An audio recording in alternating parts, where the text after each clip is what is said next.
আসসালামু আলাইকুম। আমরা এখন বরিশাল স্টেডিয়ামে আন্ডার 12 কার্নিভালের খেলা চলছে। সোফার স্টেডিয়ামের অনেকখানি কাজ শেষ, আউটফিল্ডের কাজটা চলতেছে। উইকেট 5টা উইকেট রেডি করা হয়েছে, নতুন wicket. Overall stadium looks beautiful.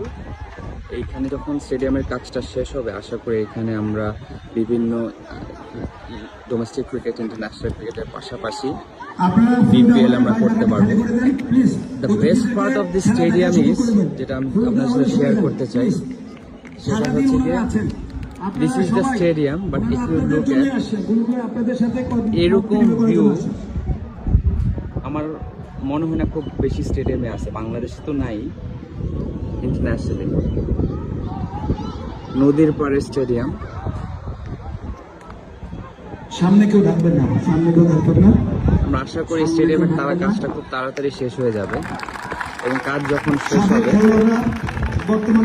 আমরা ইন্টারন্যাশনাল এবং ডোমেস্টিক টুর্নামেন্ট দেখতে পারবো। এটা আমাদের বরিশালে যারা মানুষ আছেন, আমাদের প্রাণের দাবি।